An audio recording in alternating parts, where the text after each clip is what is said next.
હજુ આગળ છે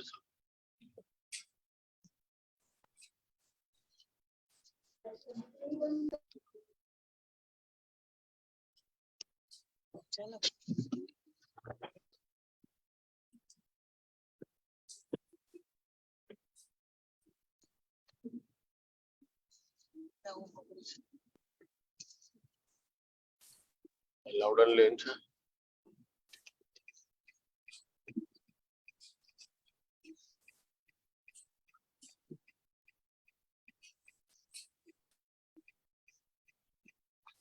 કેતુલ ચાલે છે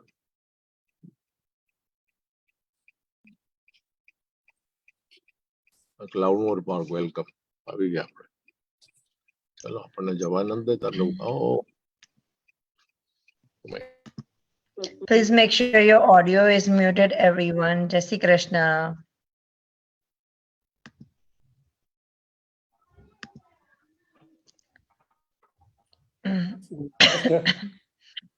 Jai Shri Krishna, Jai Shri Krishna, બધા વૈષ્ણવોને જય શ્રી કૃષ્ણ, જય શ્રી કૃષ્ણ. हो गई Please make sure આપણો audio muted હોય. આપણે background sound બંધ રાખીશું અને આપણે સત્સંગની શરૂઆત મંગલાચરણથી કરીશું. એક જ મિનિટ.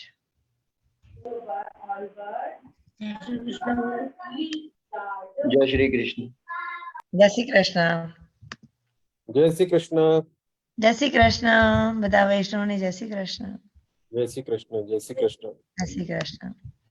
जय श्री कृष्ण જય શ્રી કૃષ્ણ. जय श्री कृष्ण જય શ્રી કૃષ્ણ. એક મિનિટ આપણે મંગલાચરણથી ચાલુ કરીશું સત્સંગ. એક જ મિનિટ. बोलना पड़ेगा बोल. Chaksusa, are you there? एक मिनट.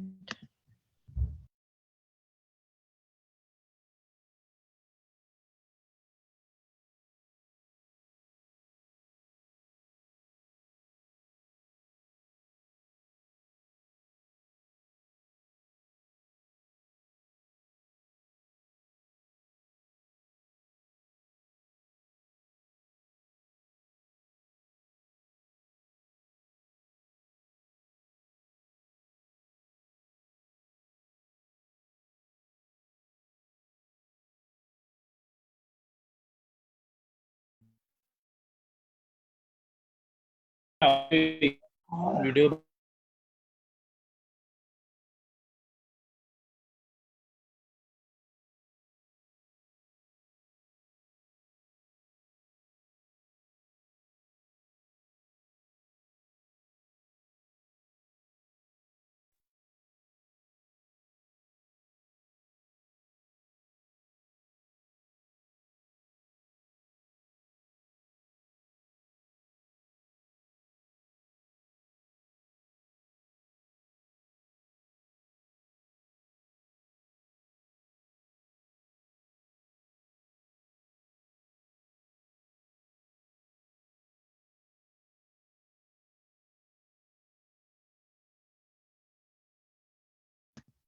જય શ્રી કૃષ્ણ. બધા વૈષ્ણવને આપણે મંગલાચરણથી સત્સંગ ચાલુ કરીશું.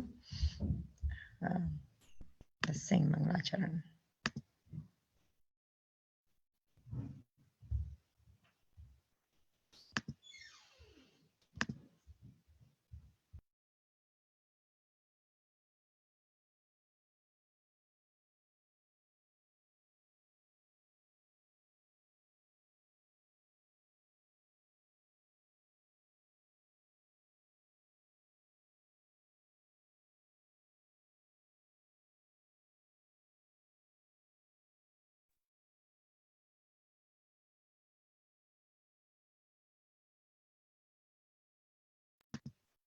Jai Shri Krishna. Chaksusa, are you there?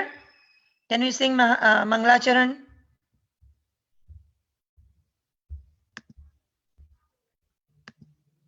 Okay, I guess she's not there.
જય શ્રી કૃષ્ણ બધા વૈષ્ણવોને. જય શ્રી કૃષ્ણ. ઓકે, આપણે મંગલાચરણથી ચાલુ કરીશું. ચક્ષુષા, કેન યુ સિંગ મંગલાચરણ?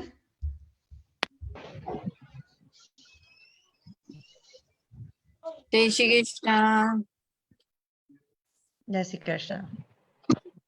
हेलो જય શ્રી હેલો, કૃષ્ણ. સંભળાય છે? જય Shri Krishna. Please mute your audio everyone. Please mute your audio. આપણે મંગલાચરણથી સત્સંગ ચાલુ કરીએ છીએ.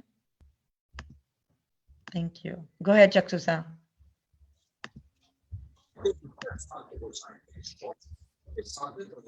ધન્યવાદ પ્રણામ જય જય. ધન્યવાદ પ્રણામ. धन्यवाद प्रणाम. આપણે हमारा सत्संग चालू शुरू ही कर रहे थे मंगलाचरण से. आपका कृष्ण कृपा सत्संग में हार्दिक स्वागत है. चक्षुषा, गो हेड. શ્રી ગણેશાય નમઃ. શ્રી કૃષ્ણ કનૈયા લાલ જય. ચિંતા સંતાન હંતારો યત્ પાદાંબુજરીનવા સ્વીયાનાં તાનિ ચાચાર્યાય प्रणमामि मुहुर्मुहुर् यदनु ग्रहितो जन्तु सर्वदुःखा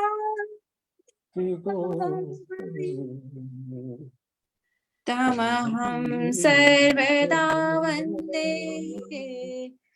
श्रीमद्वल्लभनन्दनम् अज्ञानतिमिरान्धस्य ज्ञानाञ्जनशलाकया चक्षुरुन्मिलितं येन तस्मै श्रीगुरवे नमः. नमो वीरदयिचे लीलाक्षीराशायिनम्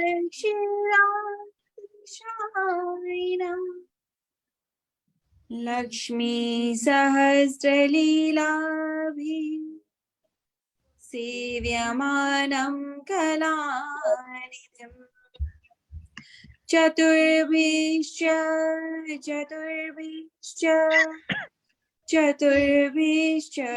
त्रिभिस्तथा षड्भिर्विराजते योऽसौ पंचधारदये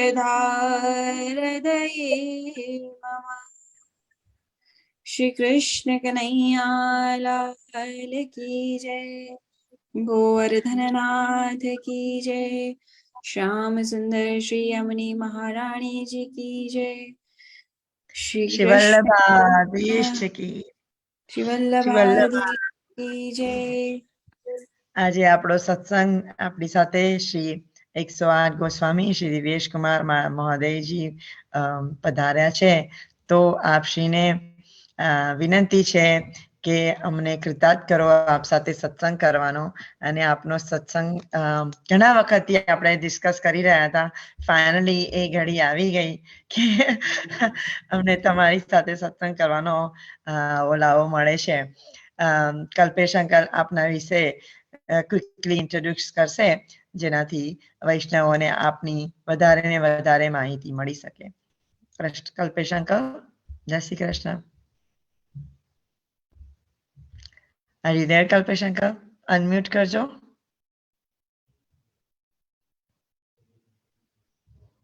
Kalpesh uncle, you still muted.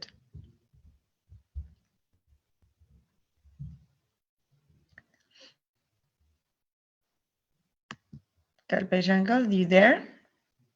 Unmute yourself, please. તમે મ્યુટ પર છો.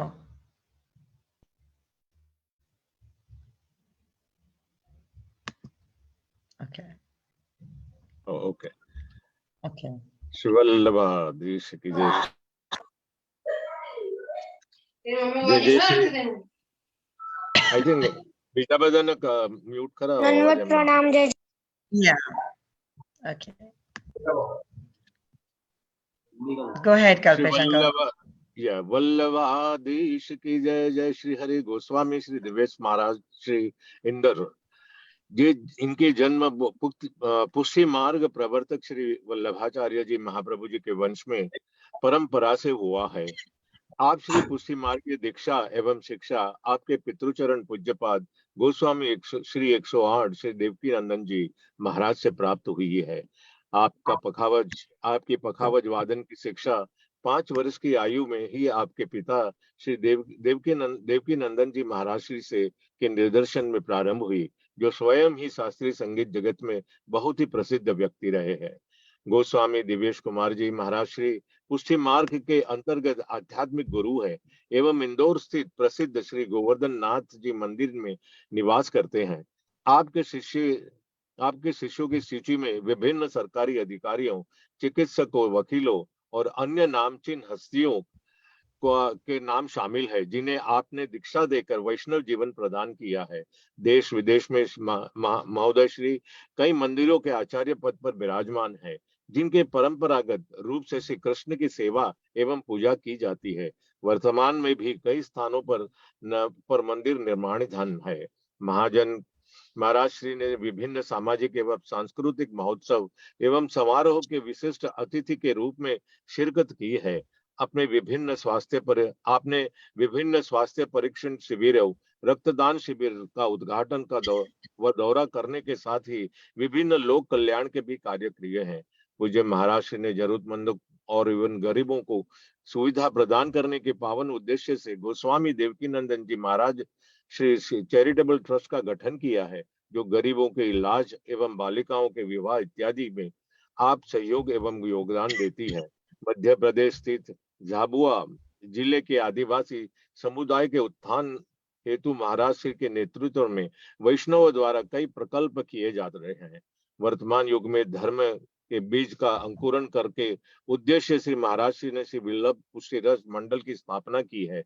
मंडल के द्वारा धार्मिक पत्रिका वल्लभ वाक्सुधा का प्रकाशन किया जाता है, जिसके पाठक भारत ही नहीं अपितु अमेरिका, स्पेन, यूएई सहित विश्व के विभिन्न भागों में भी फैला हुआ है. पूज्य महाराज श्री के सफल नेतृत्व में विभिन्न बृहद योजना निर्विघ्न पूर्ण हुई है, जिसमें एक विशाल संख्या में श्रद्धालु सम्मिलित होकर लाभान्वित हुए हैं.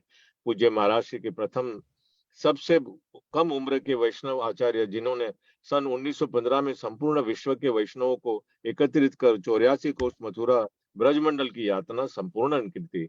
वर्ल्ड बुक ऑफ रिकॉर्ड्स की लंदन द्वारा पूज्य महाराज श्री को मथुरा ब्रजमंडल में विराजित श्री गिरिराज जी की दंडवत परिक्रमा सबसे अधिक वैष्णव के साथ करने का कीर्तिमान हेतु अनुमोदित किया गया है. यूं तो हम कोरोना बारे में बहुत कुछ कह सकते हैं, लेकिन समय की अभिप्राय के हम ज्यादा इनके बारे में आपका तो हम क्या बताएं. हमारे लिए तो यहाँ हमारे इतने पत्र है कि जो आपके आपके बारे में कहने के लिए हमें बहुत सारा रहता है। फिर भी मैं विभिन्न शिक्षा संस्थाओं में श्रीमद् भागवत गीता आदि ग्रंथों का वर्तमान परीक्षा से महत्व के विषय में भी पूज्य महाराज श्री ने उद्बोधन होते हैं। आचार्य परंपरा के साथ साथ में प्राचीन भारतीय शास्त्रीय संगीत की परंपराओं को भी बनाए रखा है। महाराज श्री का नाम वर्तमान समय में सर्वश्रेष्ठ पखावज यानी कि मृदंग वादक में लिया जाता है। आप ऑल इंडिया रेडियो और वो दूरदर्शन के प्रतिष्ठित कलाकार हैं। सन 2012 में आपने ऑल इंडिया रेडियो प्रतियोगिता में विशेष प्रथम पुरस्कार प्राप्त किया है। प्राचीन तम वाद्य ब्रह्म वाद्य मृदंग पखावज के प्रचार प्रसार हेतु आप देश विदेश में प्रसिद्ध मंचों पर प्रस्तुत किए हैं।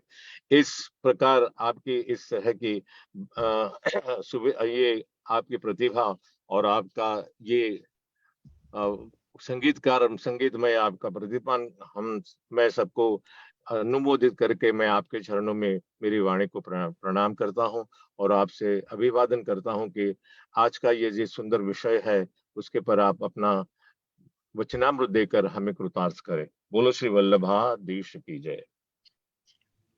जय जय। एक इंट्रोडक्स तो आपने दे ही देना भूल ही गए। आप केबीसी में भी आ गए थे। आपने फोटोज मुझे भेजी थी, मैंने देखी थी, बहुत सारे वैष्णव ने भी भेजी थी। आपको बहुत बहुत धन्यवाद, बहुत बहुत कॉन्ग्रेचुलेशंस। वहां पर आपको देखकर बहुत अच्छा भी लगा, बहुत खुशी महसूस हुई थी। हाँ, बहुत सुंदर रहा था। एक नया एक्सपीरियंस भी था। हाँ, थैंक यू। बस उनको हम आपसे गुजारिश करते हैं कि आप हम रचना मत दे के हमें कृतार्थ करें। जी, आप सभी को बराबर आवाज आ रही है ना? वॉइस आ रही है? जी जय जय। जी जय आ रही है। ठीक। श्री कृष्णाय नमः। श्री गोपीजन वल्लभाय नमः। श्रीमदाचार्य चरण कमलेभ्यो नमः। श्री गुसाई जी परम दयालवे नमः। श्री हरिराय महाप्रभु चरण कमलेभ्यो नमः। अज्ञानतिमिरान्धस्य ज्ञानाञ्जन शलाकया चक्षुरुन्मीलितं येन तस्मै श्री गुरवे नमः। पुष्टिमार्गीय सर्वज्ञ करुणा रसपूरितः श्रेष्ठ फल प्रदाता च तस्मै श्री गुरवे नमः।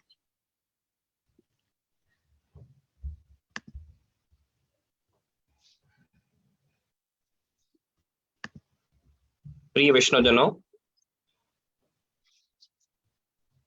श्री कृष्ण कृपा सत्संग यह जो वर्चुअल ऑनलाइन जूम मीटिंग के माध्यम से हम लोग सभी आज यहाँ पर जुड़े हुए हैं, यह संस्था बहुत ही उत्तम कार्य, सर्वोत्तम कार्य कर रही है, जिससे कि आज हम सभी आज ऑनलाइन के माध्यम से और इस जूम मीटिंग के माध्यम से हम लोग सभी समय समय पर सत्संग से लाभान्वित होते रहते हैं।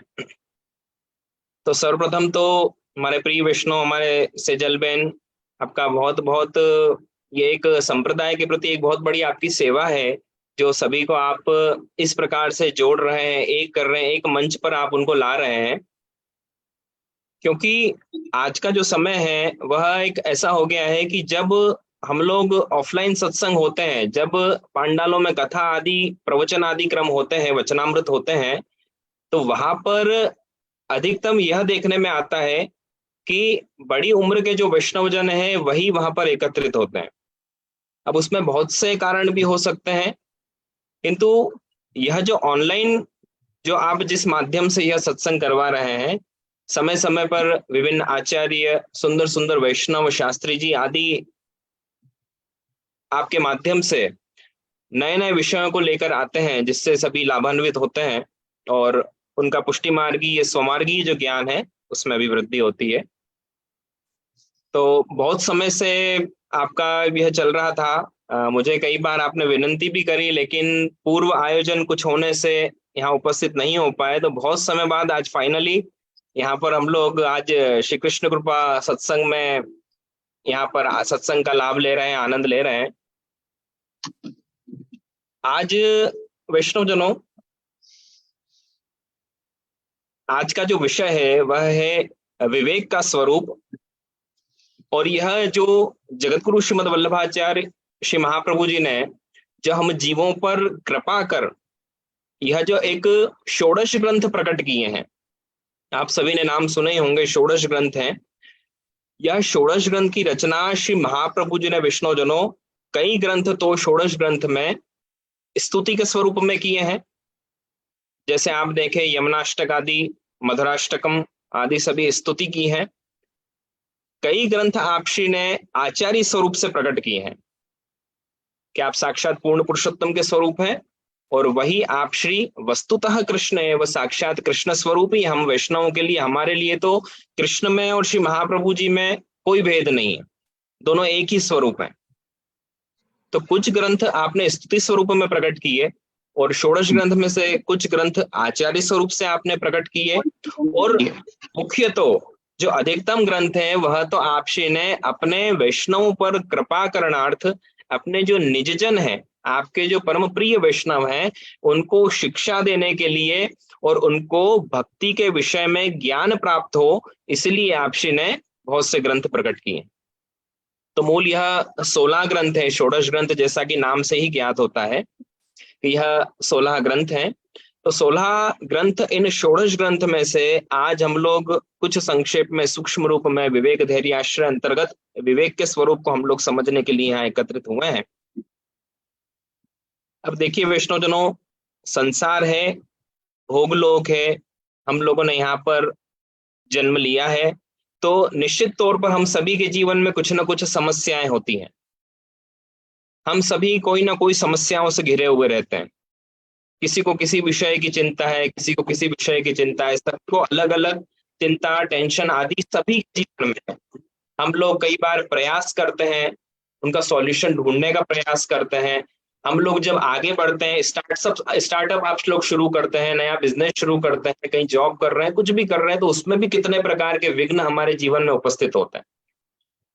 तो यह समस्याएं तो सभी के जीवन में है, क्योंकि भोगलोक है, तो यहाँ पर तो सभी के जीवन में कुछ ना कुछ समस्याएं। हम सभी में से एक भी ऐसे यहाँ पर नहीं होंगे जो कह सकते हैं कि मैं 100% सुखी हूँ। कहीं ना कहीं तो जीवन में सभी के दुख, कष्ट, परेशानियां, विघ्न होते ही हैं।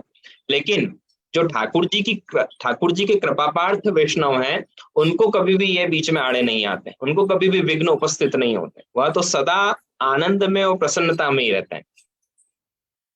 तो यही जो समस्या है इस संसार में, तो अतः विभिन्न जितनी भी हमारी समस्या है, उन सभी समस्याओं में विवेक, धैर्य और आश्रय, तो विवेक, धैर्य और आश्रय पूर्वक हम अपने स्वधर्म से, स्वधर्म क्या है हमारा, कि ठाकुर जी की सेवा करना, सत्संग करना, हरि गुरु वैष्णव के प्रति समान भाव रखना, एक वसुधैव कुटुंबकम की जो भावना है उसको लेते हुए हम संपूर्ण मानवों में प्रभु का स्वरूप देखें और सेवा करते रहें। गौ माता की सेवा है, वैष्णव जनों की सेवा है, आचार्यों की सेवा है, भगवत सेवा हमारा मुख्य धर्म है। तो जितनी भी समस्या हमारे जीवन में आती है, तो सभी के जीवन में समस्या है, लेकिन उन सभी समस्याओं से विवेक, धैर्य और आश्रय पूर्वक हम स्वधर्म से कैसे जुड़े हुए रहें, प्रभु के चरणारविंद में हमारा चित्त कैसा लगा रहे। क्योंकि क्या होता है वैष्णवजनों, कि हम लोग सोचते तो हैं कि नहीं हमारे जीवन में दुख है, कष्ट है, ठीक है, लेकिन हमको तो ठाकुर जी के चरणारविंद में अपना चित्त लगाना है। लेकिन यह दुख कष्ट इतने प्रबल हो जाते हैं कि हम लोगों का मन प्रभु की सेवा में ही नहीं लगता है। आप करने तो भगवत सेवा के लिए बैठे हैं, लेकिन आपको जिस बात की चिंता है, फिक्र है, टेंशन है, वहां पर आपका मन जाता रहता है। तो यही श्री आचार्य चरण इस विवेक धैर्य आश्रय ग्रंथ में बहुत सुंदर आज्ञा करते हैं कि इन सभी समस्याओं के होते हुए भी आप कैसे विवेक, धैर्य और आश्रय पूर्वक, दृढ़ आश्रय पूर्वक स्वधर्म में कैसे लगे रहे। आपका जो चित्त है, आपका जो मन है, वह प्रभु की सेवा में कैसे लगे रहे, इसके उपाय आप श्री यह विवेक धैर्य आश्रय ग्रंथ में प्रकट करते हैं। तो आज हम लोग विवेक के स्वरूप को समझेंगे, क्योंकि समय भी इतना नहीं है। तो विवेक क्या है? तो विवेक का जब हम लोग अर्थ समझते हैं वैष्णवजनों, तो भक्ति जो वैष्णव के हृदय में दृढ़ होवे, भक्ति की दृढ़ता के लिए आप श्री महाप्रभु जी ग्रंथ प्रकट करते हुए विवेक के स्वरूप की आज्ञा करते हैं। तो विवेक के अगर साधारण तौर पर अगर वैष्णवजनों हम लोग अगर अर्थ समझें कि विवेक है क्या, तो सर्वप्रथम तो विवेक के बहुत सारे अर्थ होते हैं कि पृथक करना या किसी विषय में ज्ञान प्राप्त करना, उसको भी विवेक कहते हैं। जैसे आप लोगों ने कभी सुना हो तो संस्कृत में कहा जाता है नीर क्षीर विवेक, कि जो हंस होते थे पूर्व में उनमें नीर क्षीर विवेक होता था। कि नीर क्षीर विवेक अर्थात कि वह जल अर्थात पानी और दूध दोनों मिल जाते थे, तो उसमें से भी नीर क्षीर विवेक होने से वह दूध ग्रहण कर लेते थे, पानी छोड़ देते थे। तो यह एक विवेक, तो यह पृथक करना, इसको भी एक विवेक कहा जाता था। किसी चीज का ज्ञान प्राप्त करना वह भी विवेक है, और उचित सत्कार करने वाले को भी विवेक ही कहा जाता है। आप लोग देखते हैं अगर कोई बहुत अच्छा अगर हमारे विवेकी अगर व्यक्ति है, बहुत अच्छा आदर सम्मान किसी का कर रहा है, कोई आगंतुकों को बहुत अच्छे से अगर वह ट्रीट कर रहा है, तो हम लोग कहते हैं कि नहीं इसमें कितना विवेक है, कितना विवेकी है। तो यह भी एक विवेक का स्वरूप है। एक स्वभाव के अर्थ में भी विवेक शब्द लिया जाता है। अगर किसी का स्वभाव बहुत अच्छा होता है, हेल्पफुल नेचर होता है, तो हम लोग कहते हैं ना कि देखो वो कितना विवेकी है, कि सभी की मदद करता है, सभी के प्रति समान भाव। तो यह भी एक विवेक का अर्थ होता है। लेकिन हमारा पुष्टि मार्गी अर्थ तो सभी से ही भिन्न होता है। हर स्थान पर अगर हम लोग देखें तो श्री महाप्रभु जी कितनी सुंदर आज्ञा करते हैं कि पुष्टि मार्गी अर्थ क्या होता है विवेक का, कि सर्व दुख हरता, जो सभी के दुखों का हरण करते हैं, सभी के विघ्नों को नष्ट करते हैं। ऐसे जो सर्व दुख हरता जो प्रभु श्री कृष्ण है, प्रभु श्री हरि हैं, वह अपनी निजेच्छा से ही हमारा सर्व प्रकार से हमारे सभी कार्यों को सिद्ध करेंगे। यही एक वैष्णव के लिए विवेक का स्वरूप है। यह हर वैष्णव को यह ध्यान में रखना चाहिए कि जो प्रभु है वह प्रभु कैसे हैं, कि सभी दुखों को नष्ट करने वाले। ऐसे जो प्रभु हैं, कृष्ण हैं, सभी दुखों के हरता हैं, ऐसे प्रभु हमारे लौकिक अर्थात इस सांसारिक जीवन के और अलौकिक अर्थात भगवत विषय दोनों प्रकार के कार्यों का संपादन प्रभु अवश्य करेंगे। यही विवेक शब्द का अर्थ विवक्षित होता है। तो विवेक शब्द का अर्थ साधारण तौर पर अलग हुआ, और पुष्टि मार्गी तौर पर तो यह हो गया कि हम लोग सभी के मन में बस हमेशा यही भाव धारण करते रहें कि विवेक क्या है, कि सर्व दुख हरता हमारे प्रभु श्री कृष्ण हैं, वह हर प्रकार से हमारा हित करेंगे, वह लौकिक कार्य भी हमारे अवश्य तौर पर संपादन करेंगे अर्थात सिद्ध करेंगे, और अलौकिकता में भी वह हमको अवश्य तौर पर आपसी कृपा करेंगे, और अलौकिक जो स्वरूप है, फल है, उसको अवश्य प्रदान करेंगे। यह अलग अलग विवेक के स्वरूप।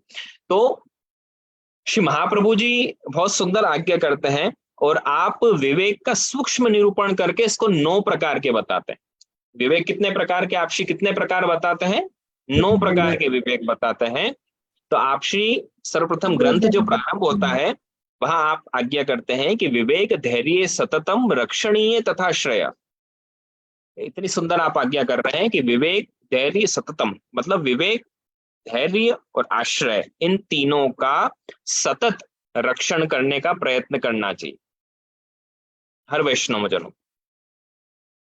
तो प्रथम विवेक जो वैष्णव जन आपसी आज्ञा कर रहे हैं, वह आपसी क्या आज्ञा कर रहे हैं कि विवेक अस्तु हरि सर्वम निजेच्छातः करिष्यति, कि विवेक अस्तु हरि। प्रथम आपसी यही आज्ञा कर रहे हैं कि विवेक का स्वरूप क्या है। तो प्रथम आप प्रकार बता रहे हैं कि हरि है ना। आपसी कैसे हैं? हरि है।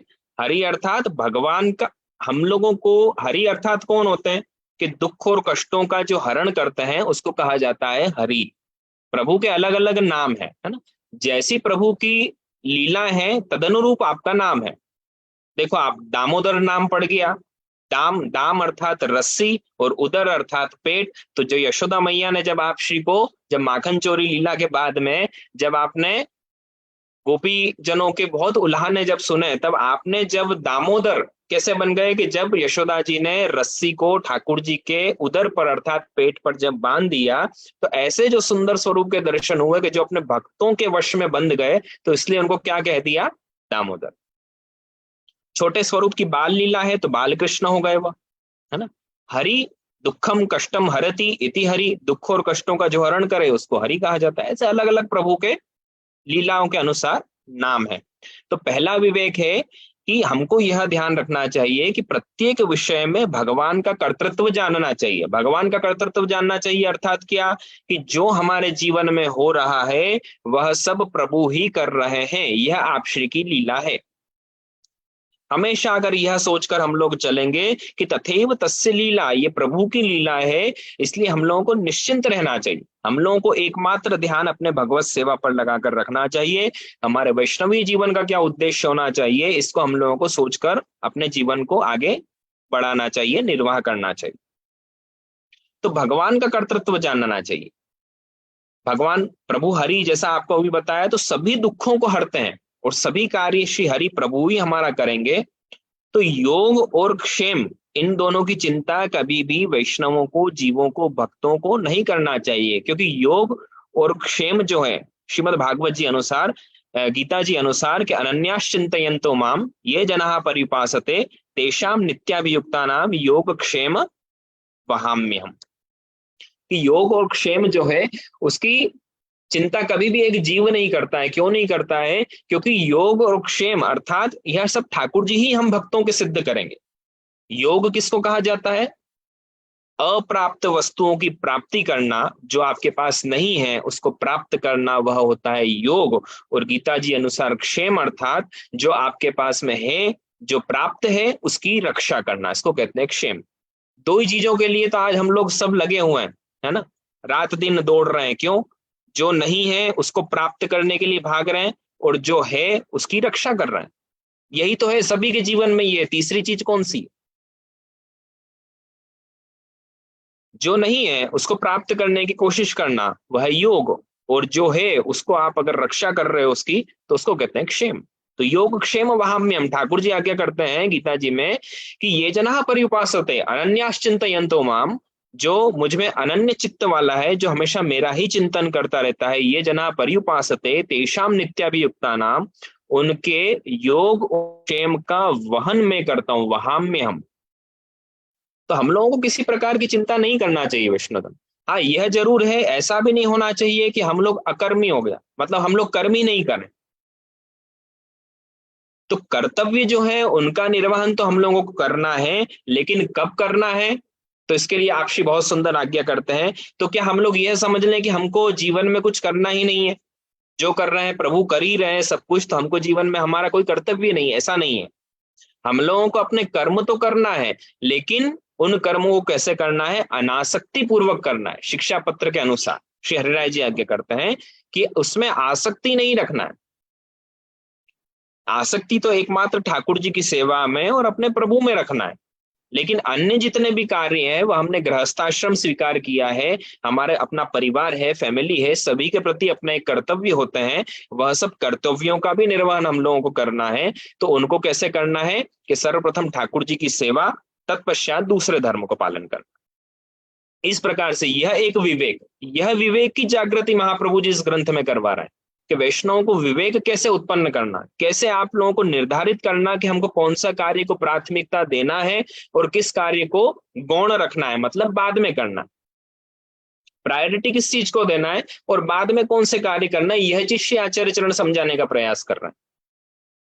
तो यह योग क्षेम स्वयं प्रभु ही पूर्ण करते हैं। इसके लिए एक बहुत सुंदर एक उदाहरण है।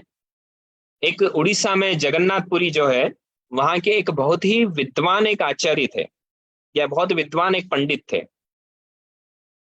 यह उन लोगों के लिए भी बहुत ध्यान देने योग्य यह चर्चा है जो लोग श्रीमद् भगवद गीता के ऊपर जोक्स बनाते हैं, मजाक करते हैं, भगवद गीताओं पर टिप्पणियां करते हैं, या भगवद गीताओं को आजकल जो हम लोग देख रहे हैं रात दिन मूवीज में, इनमें भगवद गीताओं को एक तरह से एक मजाक बना रखा है। जो साक्षात प्रभु श्री कृष्ण की वाणी है उसको मजाक बना रखा है। और विडंबना कैसी है कि देखिए हम लोग भी अपनी संस्कृति से कैसे अलग हो गए हैं कि हम लोग भी उसको सपोर्ट करते हैं और उन मैसेजेस को फॉरवर्ड करते हैं हम लोग। ये सबसे बड़ा अपराध है। तो जो अपराधी है वह तो, जो भेज रहा है बना रहा है वह तो है ही सही, लेकिन कहीं ना कहीं हम भी हैं कि हम उसको फॉरवर्ड कर रहे हैं, हम उसका प्रचार प्रसार कर रहे हैं। तो क्या भगवद विषयक जो चीजें हैं, जो सत्संग की चीजें हैं, जो प्रभु के लिए बनी हुई है या जो प्रभु के द्वारा आज्ञा की गई है, क्या वह एक मजाक का विषय है? यह बहुत ध्यान देने योग्य कि हम लोग आजकल क्या चीजें फॉरवर्ड कर रहे हैं, क्या आप उसको पढ़ने का प्रयास कर रहे हैं? हम लोग तो पढ़ते भी नहीं है, बस आया और हमने ऐसा कैसा भेज दिया। ऐसा नहीं होना चाहिए। आप उसको पढ़िए कि क्या हमारे ये धर्म की रक्षा के लिए ये हित में है या नहीं है, हम जो भेज रहे हैं वह धर्म है कि अधर्म है, वह सही है या नहीं है, कम से कम इस बात का तो विचार करना चाहिए। तो आप सुनिए कि कितनी एक महत्वपूर्ण बात है कि वह जगन्नाथपुरी के जो पंडित थे या पंडित जी थे, वह उनकी आर्थिक स्थिति सही नहीं थी, फाइनेंशियल कंडीशन उनकी सही नहीं थी, तो वह रात दिन भगवत सेवा भगवत पूजा आदि करते थे। एक समय वह श्रीमद् भगवद गीता जी पर जब टिप्पणी कर रहे थे, टिप्पणी अर्थात जब कमेंट्री लिख रहे थे, तब उस समय क्या हुआ कि यह श्लोक आया। कौन सा? 9वें अध्याय का 22वां श्लोक आया कि अनन्याश्चिंतयन्तो माम। तो इसमें लास्ट में क्या आ रहा है कि योग क्षेम वहाम्यहम, कि योग और क्षेम को मैं वहन करता हूं। मैं वहन कर रहा हूं अर्थात योग क्षेम को मैं वहन करता हूं। वहन करना क्या कहते हैं? एक साधारण तौर पर अगर सुना जाए तो वहन करना अर्थात अपने माथे पर किसी चीज को रखकर ढोना, ले जाना, भार को ले जाना। तो उन्होंने सोचा कि क्या प्रभु अपने भक्तों का भार ढोंगे? ये तो कुछ गलत लिखा हुआ है इसमें। तो उन्होंने क्या करा, वहाम्य हम की जगह उन्होंने उस पर चेंज कर दिया, उन्होंने लिख दिया ददाम्य हम। उन्होंने व की जगह द कर दिया कि ददाम्य हम मतलब योग क्षेम का दान में करता हूं। ठाकुर जी खुद उसको ढोकर नहीं ले जाते हैं, उस भार को लेकर नहीं जाते हैं, उन्होंने ददाम्य हम कर दिया। अब क्या हुआ कि वह तो जब नदी किनारे पर चले गए स्नान करने, अब उनकी घर पर जो उनकी स्त्री थी, वहां पर एक छोटा सा बालक एक अपने बहुत वजन माथे पर रखकर उनके घर पर आया और उन स्त्री से, उन पंडित जी की जो पत्नी है, उनसे कहा कि यह पंडित जी ने सामान भिजवाया है कि यह आप घर पर बना लो, मतलब इससे सामग्री भोजन आदि बना लो, क्योंकि घर में कुछ था नहीं। और दूसरी बात उन्होंने क्या बताई, ये देखो मेरा गाल देखो, यहाँ पंडित जी ने मुझे एक जोरदार एक तमाचा, एक चाटा भी मारा है, साथ गाल भी लाल हो रहा है। तो जो पंडितानी जी थे उनको बहुत आश्चर्य हुआ कि ऐसा तो कभी करते नहीं है, ऐसा कैसे कर दिया, क्योंकि वह तो सभी में भगवत स्वरूप के दर्शन करते हैं। जब पंडित जी घर पर आए हैं तो उन्होंने ये बताया कि आज ऐसा ऐसा एक बालक आया था, वह सूखा सामान सब घर में भोजन बनाने के लिए देकर गया है और साथ में अपने गाल को भी दिखाया। पंडित जी वहीं समझ गए, क्या समझ गए कि सबसे पहले तो ठाकुर जी यह सिद्ध कर रहे हैं कि योग क्षेम वहाम्य हम, के मैं वहन करके लाता हूं, मतलब वो छोटे बालक के रूप में साक्षात भगवत गीता स्वरूप में ही साक्षात ठाकुर जी पधारे। और उन्होंने बताया कि योग और क्षेम का वहन करके मतलब मैं ढोकर भी अपने भक्तों के लिए किसी भार को भी ढोकर ला सकता हूं, मैं ऐसा, मैं भक्त के प्रति उदार हूं।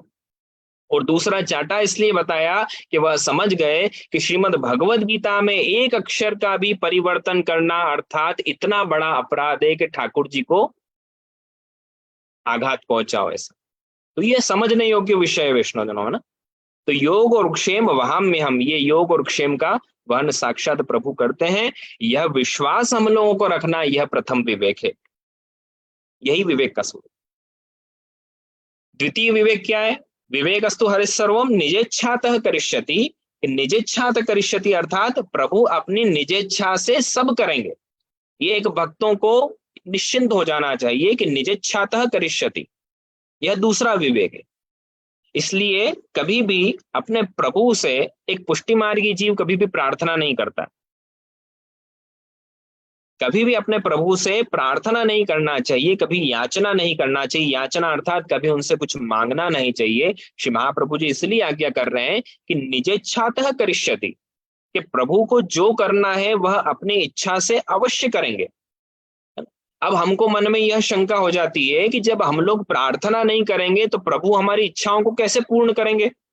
जब तक हम लोग प्रार्थना नहीं करेंगे, प्रभु से प्रे नहीं करेंगे, तब तक प्रभु उन इच्छाओं को सुनेंगे कैसे और उनको पूर्ण कैसे करेंगे? तो यह शंका नहीं करना चाहिए, क्योंकि प्रार्थना हम लोग अगर नहीं करेंगे तो हमारी इच्छा की पूर्ति कैसे होगी? ये तो एक बहुत ही मतलब अपने प्रभु पर एक संशय करने जैसा है। हमको यह समझना चाहिए कि वह निज इच्छा से सब कुछ करेंगे, अपनी इच्छा से सब कुछ करेंगे।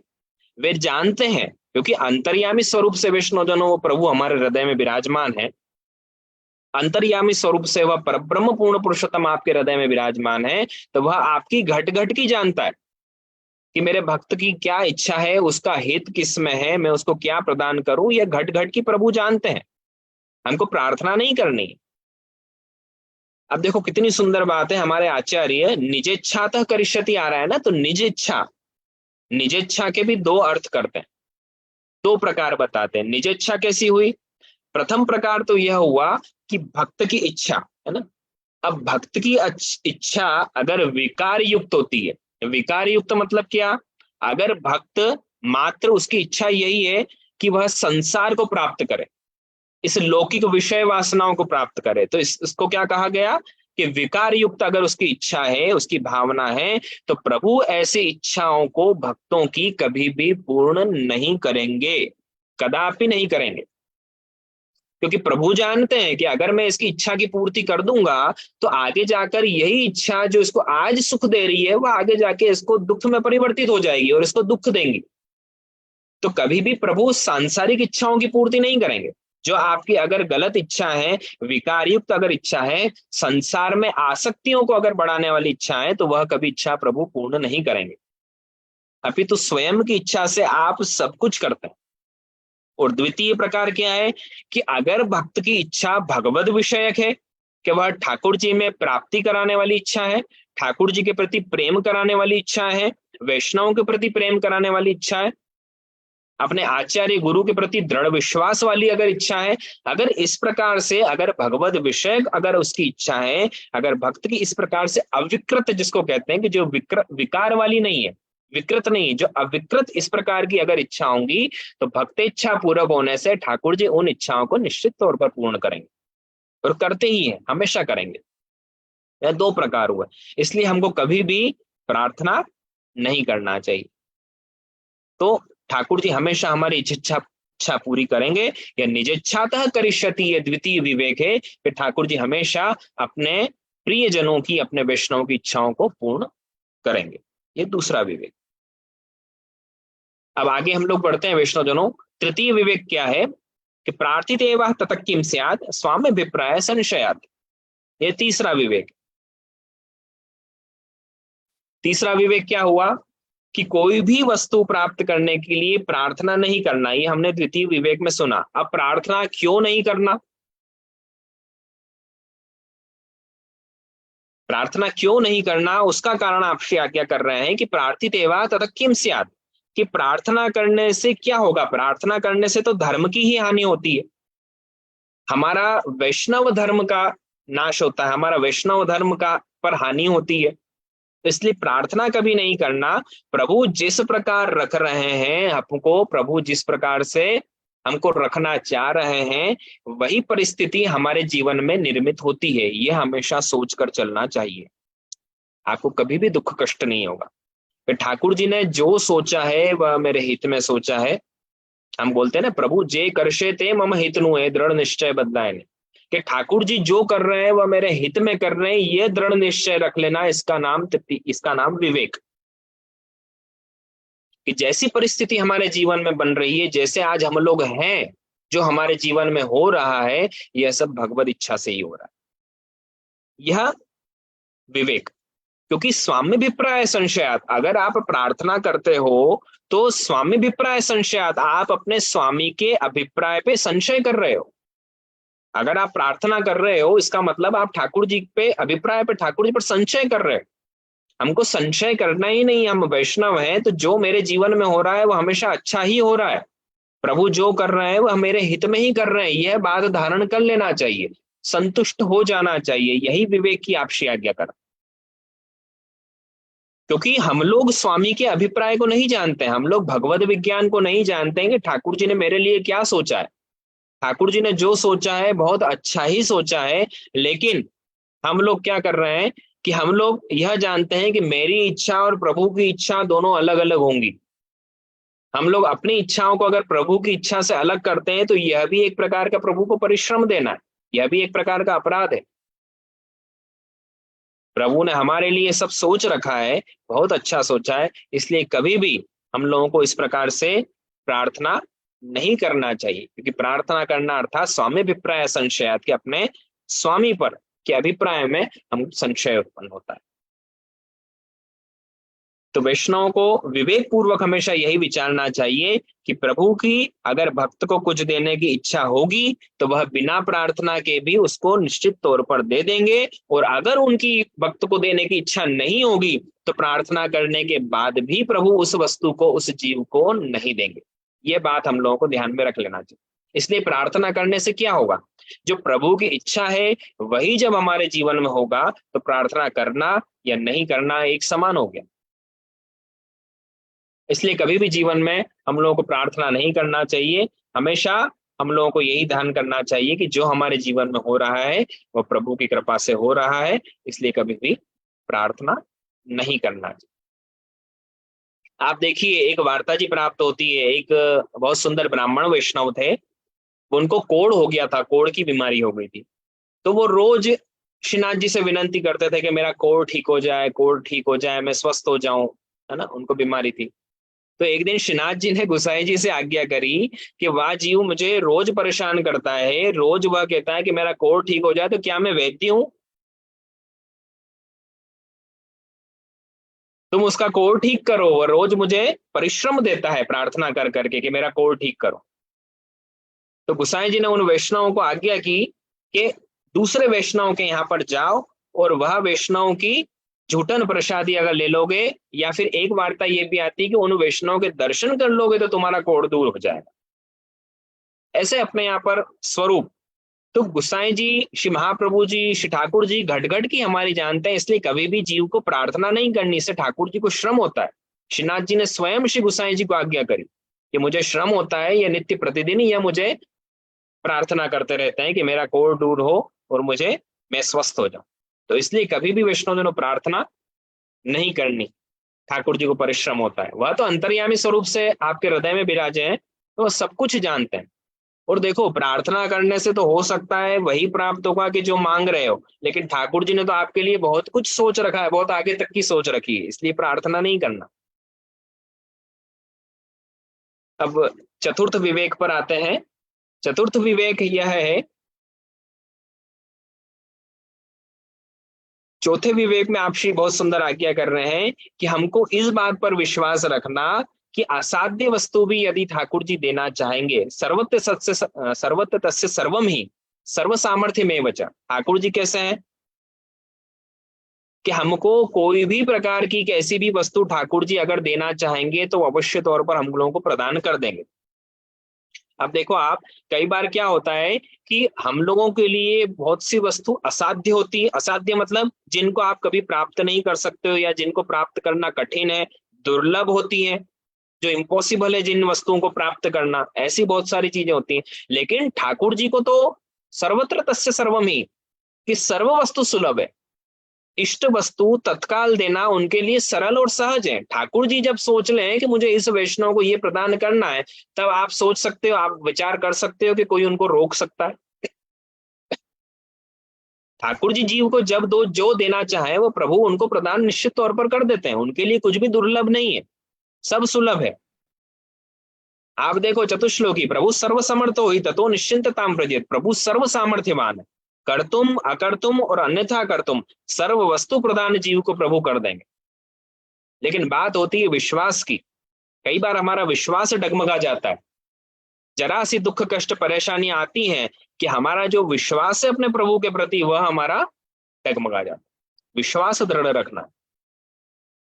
अगर विश्वास दृढ़ है तो जो नहीं होने वाले कार्य हैं वह भी निश्चित हो जाएंगे, और अगर विश्वास नहीं है तो अविश्वासो नैव कर्तव्य, विश्वासो फलदायक, विश्वास ही फलदायक है। तो अपने प्रभु पर दृढ़ विश्वास रखें। आप देखिए कि जीवन में जो हमारे सुख हैं, जो अभी हम लोग जिनको हम लोग समझते हैं कि सुख की प्राप्ति हो रही है, वह भी आगे जाकर कई बार दुखदायी हो जाते हैं। और जो हमारे जीवन में आज दुख हैं वह भी आगे जाकर सुखदायी बन जाते हैं। आप 84-252 वैष्णव की वार्ताओं को देखें, असंख्य उदाहरण प्राप्त हो जाएंगे आप लोग कि अभी दुख है तो वह दुख ही आगे सुख में परिवर्तित हो गया, और आज जीवन में जो सुख है, हम जिसको सुख समझ रहे हैं लोग संसार को, वही आगे जाकर दुख में परिवर्तित हो जाए।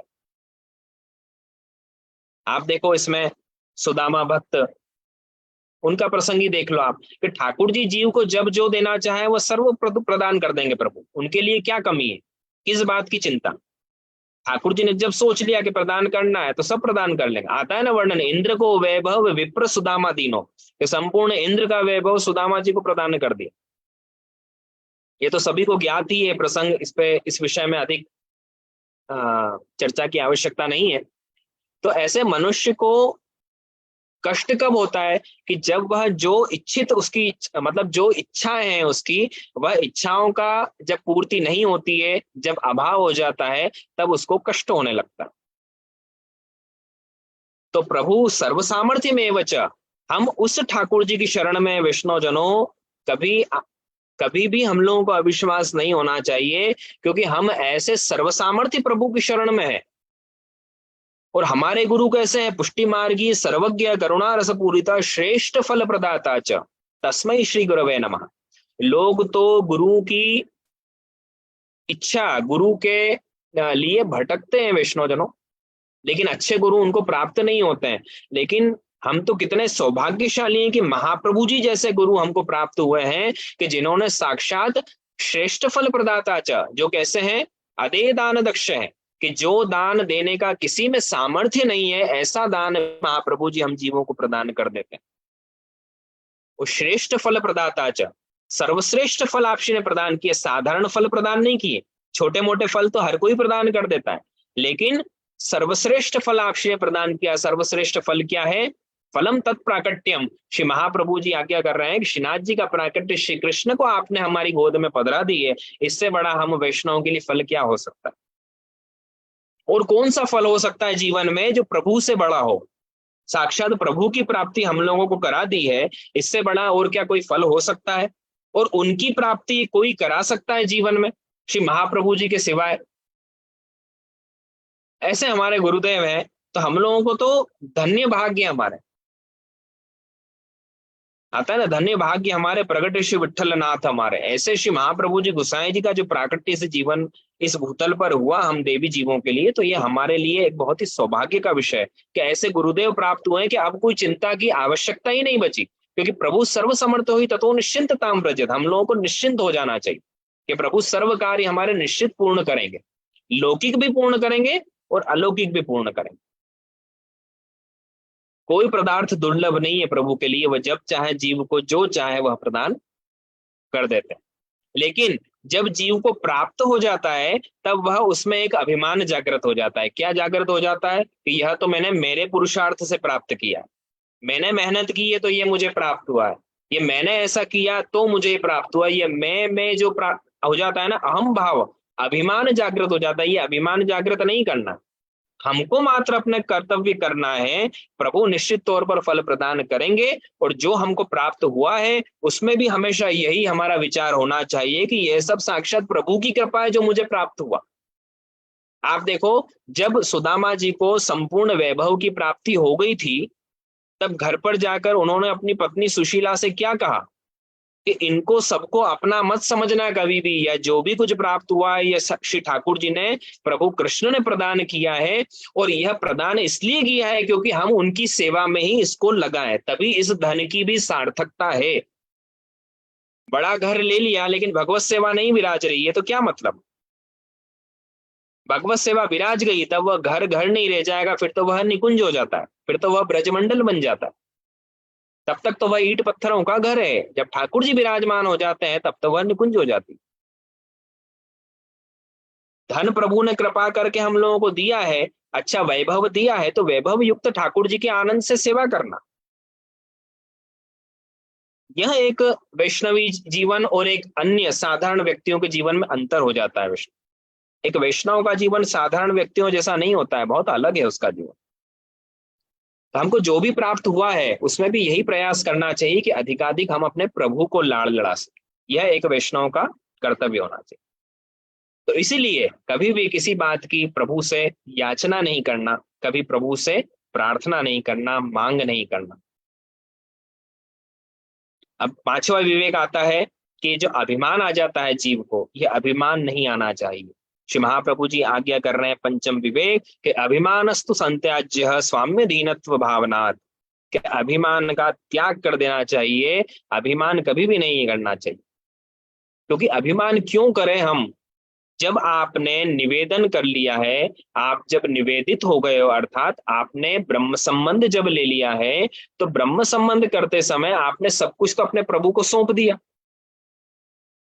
आपने सभी वस्तु का, सर्व वस्तुओं का समर्पण आपने अपने प्रभु के चरणार विंद में कर दिया कि हे प्रभु, अब यह सब मेरा नहीं है, यह सब तो प्रभु आपका है। तो फिर अभिमान किस चीज का हो रहा है?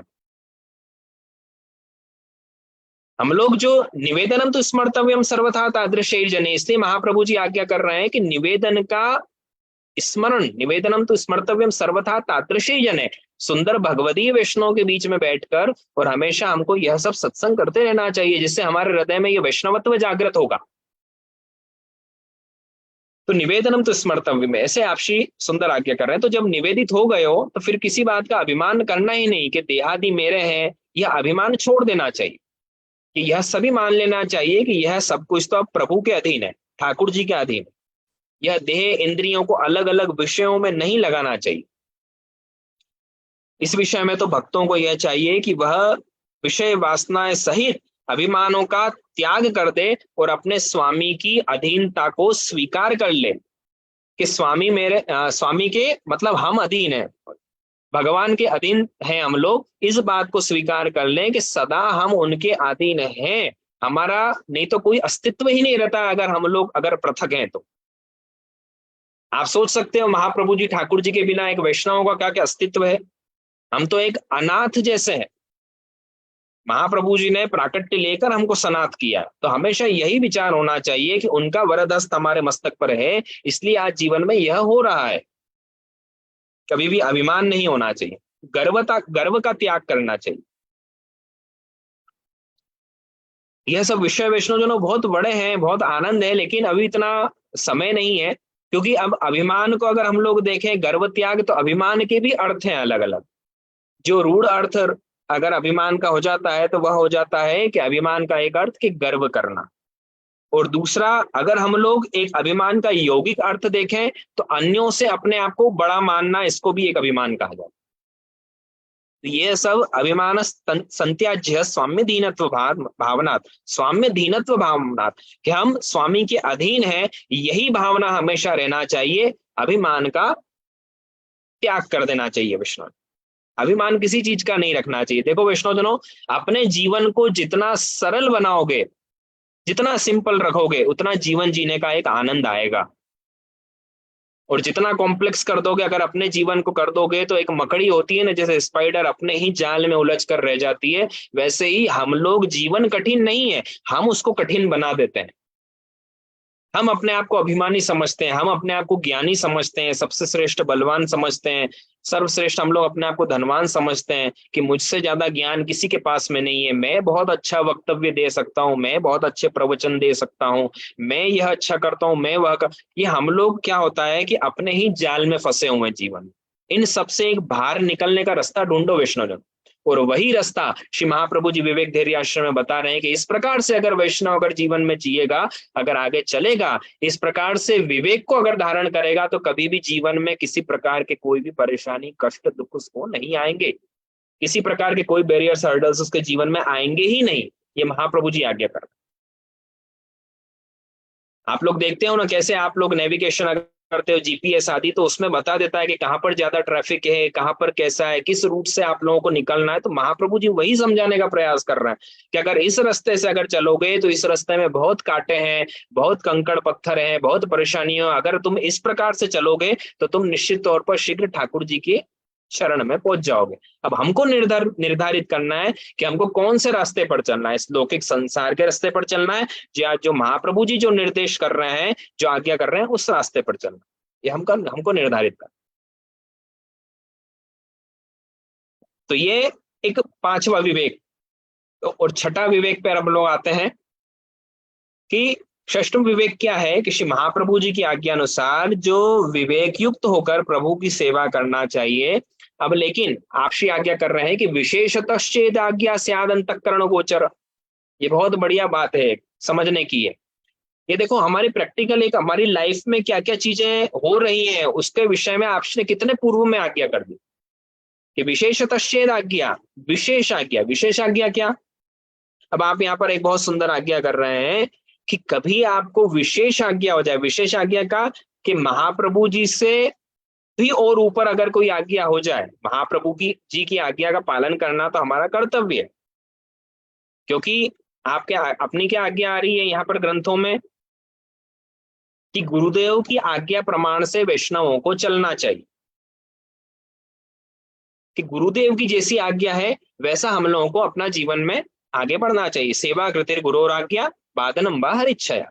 सेवा कृतिर गुरोराज्ञा, गुरु की आज्ञा प्रमाण चलना, महाप्रभु जी की आज्ञा के अनुसार चलो, लेकिन बादनम वा हरिच्छया, अगर उसके आगे अगर और कुछ आज्ञा श्री ठाकुर जी स्वयं कर दें तो फिर उस अनुसार कार्य करना चाहिए। तो इसी को कह रहे हैं यहाँ पर विशेष आज्ञा, कि अगर महाप्रभु जी की आज्ञा से भिन्न या विशेष में अगर प्रभु की अगर कोई आज्ञा हो जाती है, वह कैसे होती है? वह स्वप्न के द्वारा भी हो सकती है, अर्थात सपने में भी आपको आज्ञा हो सकती है, अंतःकरण में भी कुछ प्रेरणा आपके जीवन में हो सकती है ना। अलग अलग प्रकार से आज्ञाएं हो सकती है। तो अब हम लोगों को कैसे निर्धारित करना कि महाप्रभु जी की आज्ञा का पालन करना कि ठाकुर जी की आज्ञा का पालन करना? कैसे आप निर्धारित करोगे उसको? आप सिलेक्शन कैसे करोगे कि मुझे क्या, किस निर्धारित कैसे करोगे कि मुझे कहाँ जाना है, मैं यह मानूं कि यह मानूं?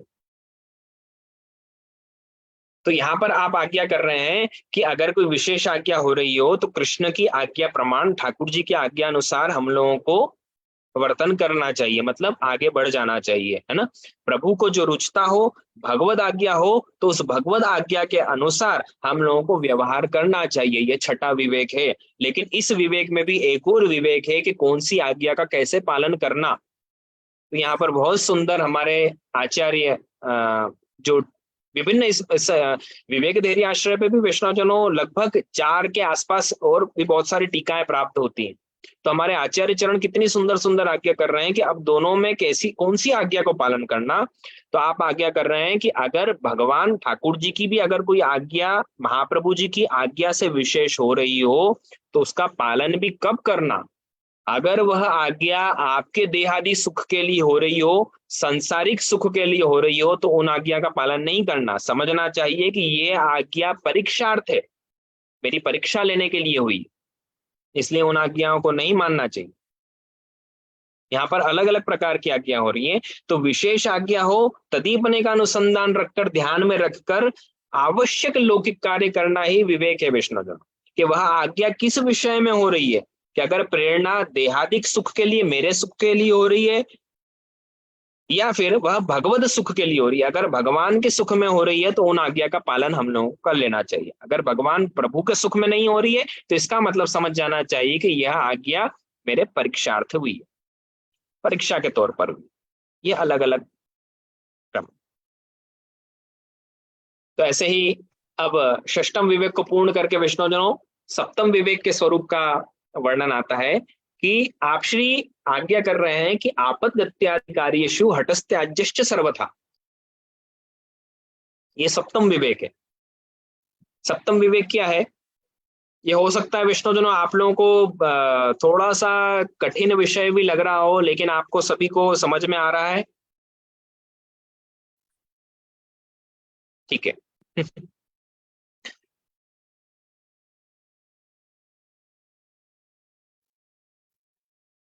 तो सप्तम विवेक पर आते हैं। बहुत सुंदर आप आज्ञा कर रहे हैं कि आपद्गत्यादिकार्येषु हटस्त्याज्यश्च सर्वथा। बहुत सुंदर, ये भी हमारे जीवन में घटित होता है। अब इसमें कैसे विवेक रखना है, बहुत सुंदर श्री महाप्रभु जी आज्ञा कर रहे हैं कि आपत्ति के समय में, आपत्ति का जैसे संयोग आ जाए तो हम लोगों को कभी भी हठ नहीं करना चाहिए। हटस्त्याज्यश्च सर्वथा, हट का त्याग कर देना चाहिए। ये बात बहुत ध्यान पूर्वक समझना चाहिए कि हम लोगों को किसी भी बात की बिल्कुल भी हठ नहीं करना चाहिए, जिद नहीं करना चाहिए साधारण भाषा में, और भगवत विषय कार्यों को निभाते चले जाना चाहिए।